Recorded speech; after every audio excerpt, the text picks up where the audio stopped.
What's going on, everyone? Welcome back. FantasyTeamAdvisors.com, bringing home the bacon MLB DFS video. It is Saturday.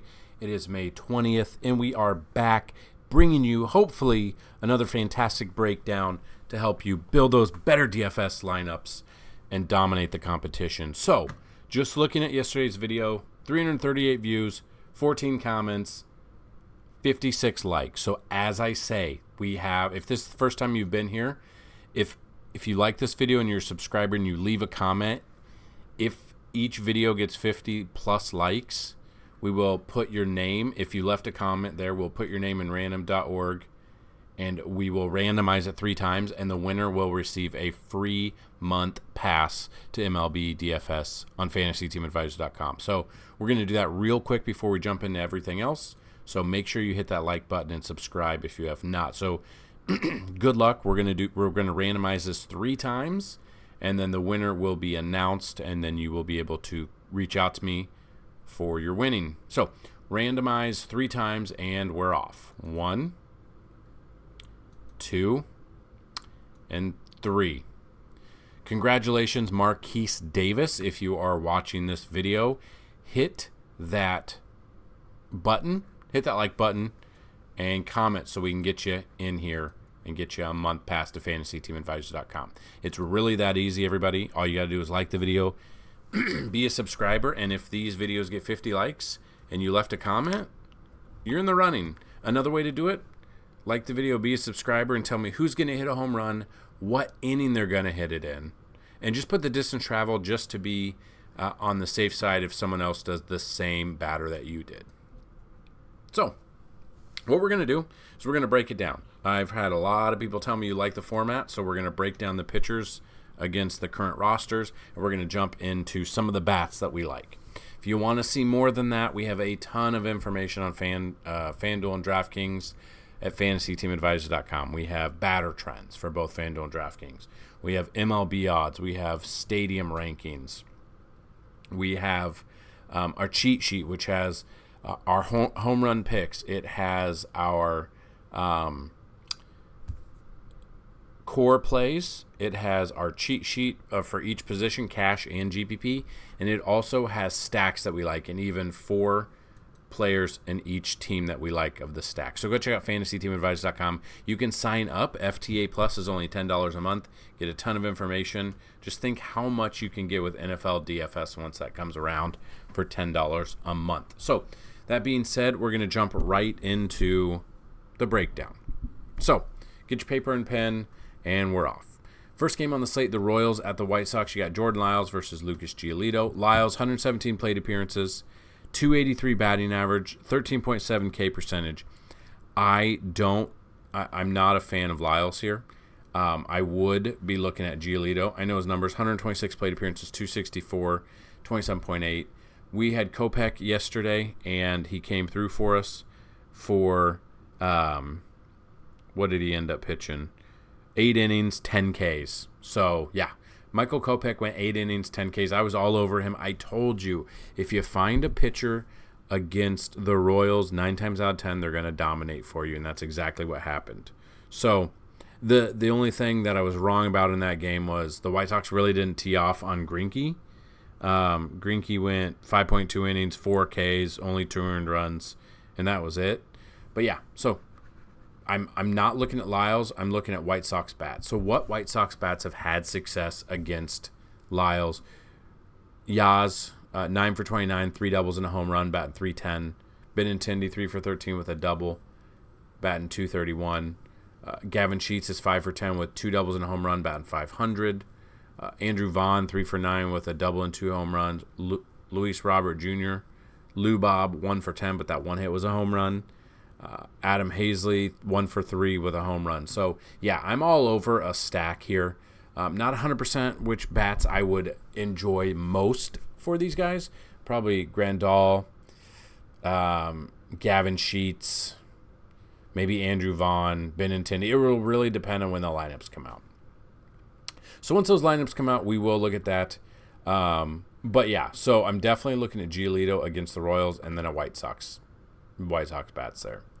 Orioles at the Blue Jays. You got Grayson Rodriguez versus Alek Manoah. We just saw I told you I was all over Baltimore as a stack yesterday, and they lit up Kikuchi.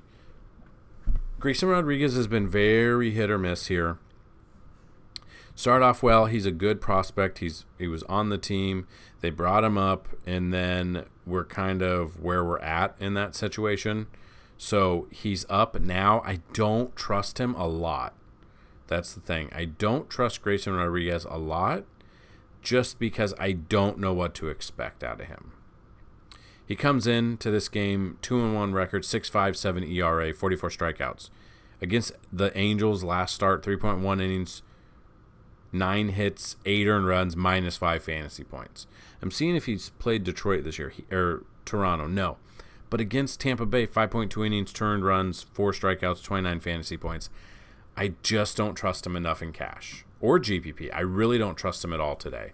Manoah, on the other hand, 130 plate appearances, 204 batting average against him. The problem is he's their ace, and the Yankees just took him to town. Would have been 5 days ago. So I'm and the crazy thing is Manoah's even cheaper than Grayson Rodriguez on FanDuel at least. Yeah, I mean he's had 3 bad starts in a row really. Didn't go deep into the games. He's gone 7 innings twice this year. He hasn't gone 7 innings since April 22nd. He's just a little off, but he's got good stuff when he's on. So I would look at maybe Manoah in tournaments, but if not, I'm looking at Orioles bats here. So what Orioles bats have had success against Manoah, you may ask? Cedric Mullins, 4 for 21 with 2 home runs. Mountcastle, 5 for 18 with 2 doubles and 2 home runs, so 4 of his 5 hits are extra base hits. Adley, 4 for 12, 2 doubles and a home run. I mean, basically, I'm looking at those 3 right there. And that might be it. So those top 3 bats have all had success in the past. Mullins, not the best. I mean, he's batting 190, but he's got 2 home runs there. So those are the bats that I would look in this one. And then the flip side of that, it really depends on the batter trends. What batters for the Blue Jays have, on the batter trends there. Probably looking at something along the lines of Bo.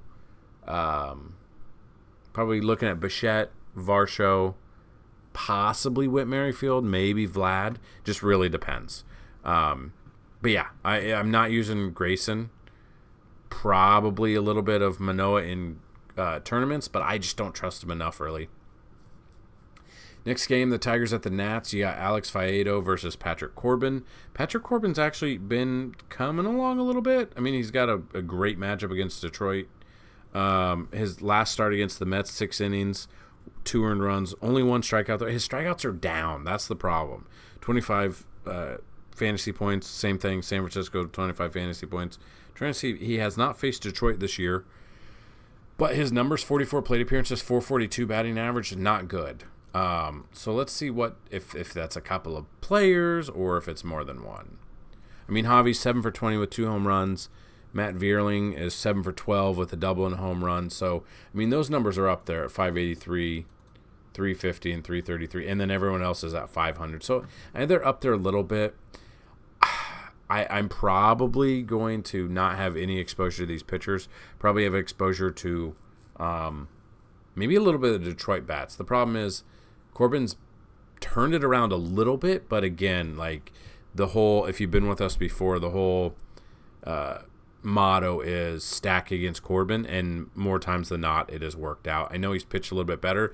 Problem is he's not getting a ton of strikeouts lately, so he's not a viable option for pitching, but I would take a stack against him. Diamondbacks at the Pirates. You got Brandon Pfaadt versus Mitch Keller. Keller's been unbelievable this year. And he's the most expensive pitcher on the slate at $11,500 on FanDuel. And Scherzer's down at number 5 at $10,000, which is nuts if you would ask me at the beginning of the year. Keller comes in 5-1 record, 2.38 ERA, and 69 strikeouts. 7 innings against Baltimore in his last start, 13 K, 70 fantasy points.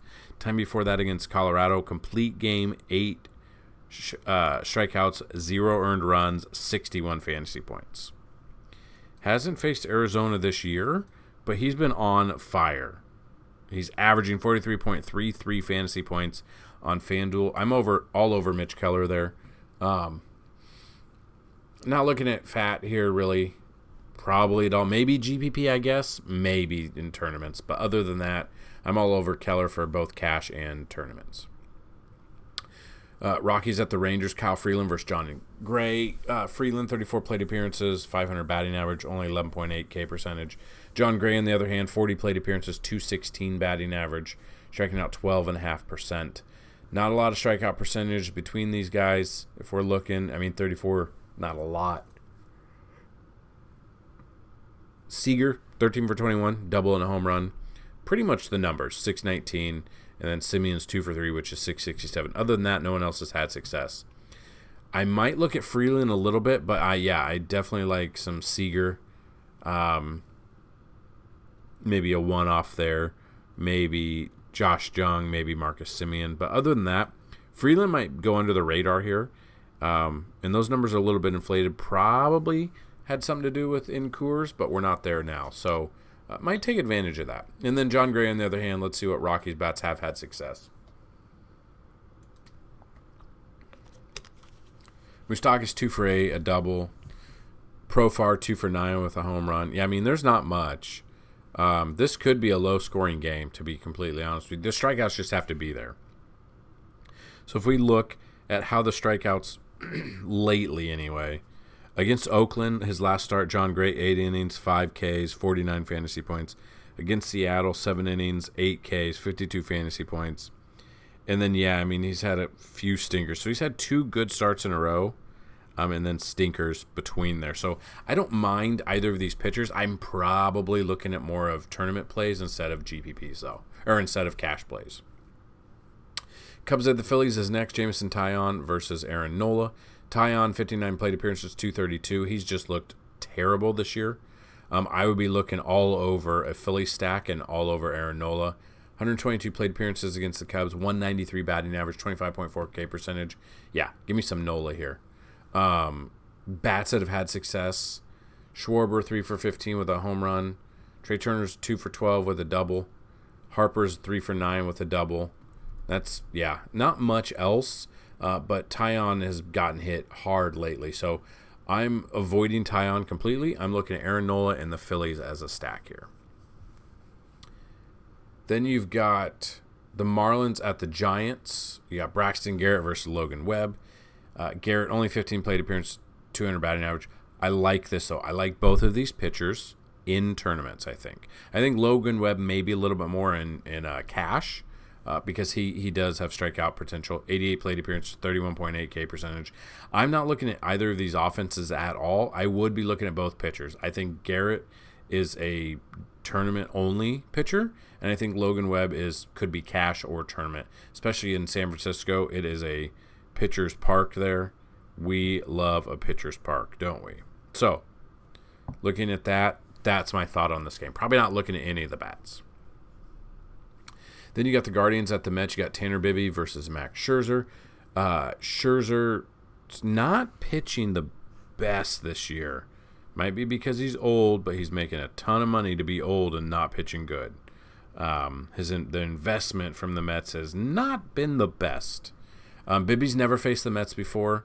That's an intriguing option because on paper the Mets should be dominating, but they haven't been. So I'm all over a Bibby here for GPP. And then Scherzer coming into this game, 3-2 record, 4.88 ERA, only 26 strikeouts total, and he's only averaging 23 fantasy points. So Scherzer's only had 6 starts. This will be his 7th start. His last start last week against Washington, 5 innings, 6 strikeouts, 1 earned run, got the W, and only 36 fantasy points, which is low. But he hasn't had more than 40 fantasy points all year. Against Detroit, time before that, 3.1 innings, 6 earned runs. Oh, I think that's when he got kicked out. Yeah, that's when he got the sticky stuff, I believe. Yeah. So, just kind of looking at that, I don't trust him enough in cash. I think both of these are GPP only options, which is crazy to think about, but I think both of these are only GPP options. And then Oakland Athletics at the Astros, JP Sears versus Hunter Brown. I'm not looking at Sears. I'm looking at stacking the Astros, and I'm looking at Hunter Brown against Oakland. 100% is where I'm at. Then the Yankees at the Reds is the next game. Currently, the Yankees don't have a pitcher in mind. I'm wondering who it would be. Yeah, don't know who it's going to be. Probably should have been. Is this the one that should have been Herman? No. Yeah, I'm not really sure. The Yankees might be doing a bullpen game, so we'll kind of avoid that. Luke Weaver against the Yankees, only 22 plate appearances, 471 batting average, hasn't struck any out. I'm looking at stacking the Yankees against the Reds. I watched the game yesterday, and it was a low-scoring game for the most part, but the Great American Small Park, like I've said in the past, I think they said home run parks, if the baseline is 100, they're at 144, meaning they are 44% more likely to hit a home run in Cincinnati than any other ballpark. And we saw that early with Aaron Judge in the first inning. Then we saw Anthony Rizzo go deep. So I'm absolutely stacking the Yankees here. Hasn't had much, but Anthony Rizzo loves hitting in this park. Had him 8 for 13 against Weaver, 1 double, 1 triple, 1 home run. That's batting .615. Other than that, nobody else. But yeah, I'm all over Anthony Rizzo. I'm all over the Yankees. Aaron Judge is on fire right now. He's not missing. Hitting home runs seems like every game. So I'm all over a Yankee stack here. Just really depends on the batter trends, but just off the top of my head, probably looking at Judge, Rizzo, and then whoever's out there, maybe DJ should get the start. He didn't start yesterday, but he pinch hit. So, yeah, Yankee stack against Weaver in Cincinnati. Give me all of that. Brewers at the Rays, Eric Lauer versus Zach Eflin. Lauer, 18 plate appearances, 375 batting average. Don't like that. I'm looking at a Rays stack. And then Zach Eflin, 6 plate appearances, 339 batting average is kind of high, though. So probably won't have exposure to either of these pitchers, but let's see what Brewers bats have had success. Brian Anderson, 7 for 20 with 2 home runs. Yelich, 3 for 12 with a home run. William Contreras is 4 for 11 with a double. Willie Adames, 1 for 3 with a home run there. So not very much, but yeah, I don't trust either of these. Sums up with Tampa Bay. I know they're a good team, but they're, 20-3 at home? They got to be cheating, right? Let me know your thoughts below. Are they just that good, or are they cheating? Dodgers at the Cardinals is next. You got Noah Syndergaard versus Miles Mikolas. Syndergaard, 72 plate appearances, 385 batting average. Mikolas, 77 plate appearances, 239, striking out 16.9. Probably not going to use either of these pitchers, but I am curious what these numbers look like. He has actually seen a lot of them. Goldie, 6 for 17 with a double. Arenado, 5 for 13 with a home run. I mean, I'm all over Arenado, too. Wilson Contreras, 4 for 10 with a double. Paul DeYoung, 6 for 11 with a double. So,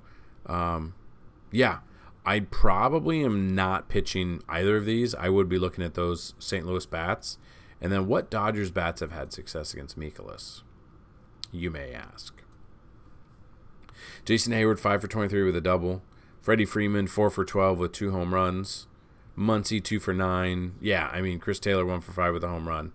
So not a lot there, but if they could get on base, it could be over. So I'm probably avoiding both of these pitchers, completely honest. Probably just looking at bats. Mariners at the Braves is next. Logan Gilbert versus Jesse Chavez. Gilbert, 28 plate appearances, 231. Chavez, 39 plate appearances, 206 batting. Honestly, didn't know Jesse Chavez was still pitching. Let's see. Has he? I'm assuming he probably hasn't pitched. I'm guessing they just... I didn't even know he was in the minors.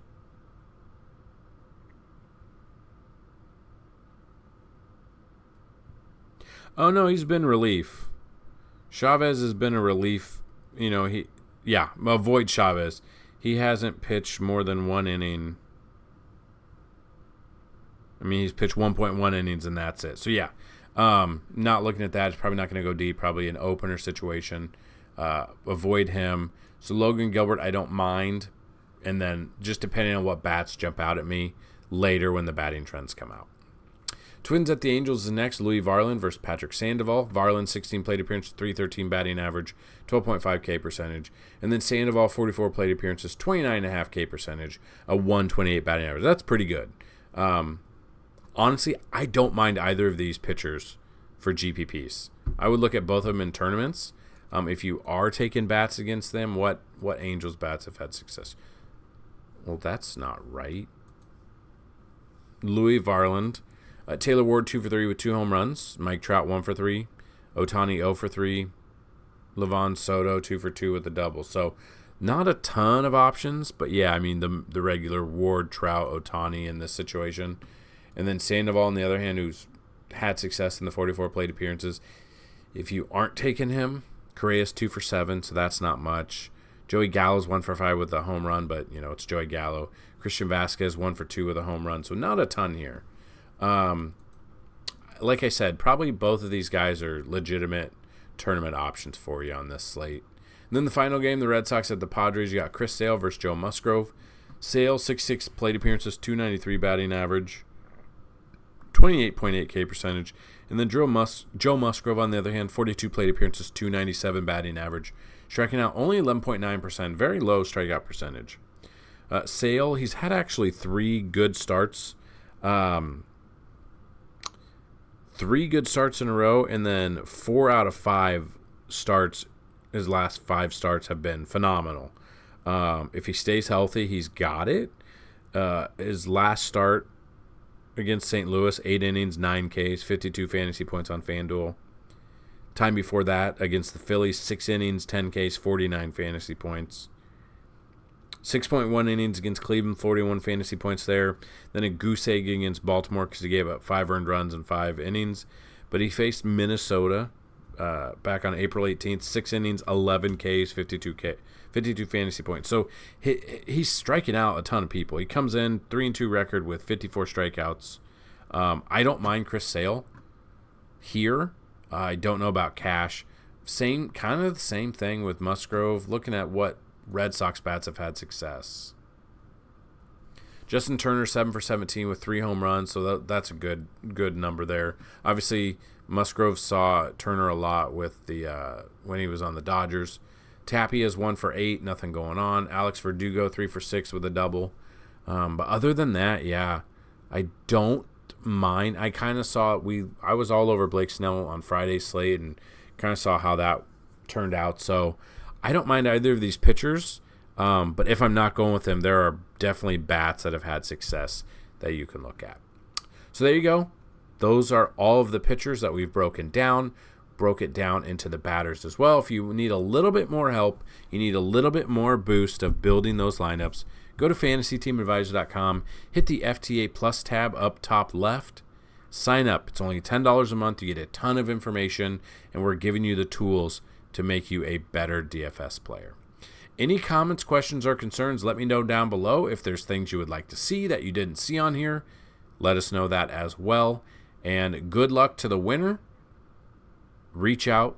We'll get you going. And again, contest every single day. So be a subscriber, like the video, and tell me who's going to hit home run, what inning, and the distance travel as a tiebreaker. If you get that correct, then you will win a free pass to MLB DFS. And then on top of that, if you like the video and subscribe and leave a comment, and this video gets 50 likes, that's another way for you to win another MLB DFS pass. So good luck today, everybody, and let's bring home some bacon. Peace.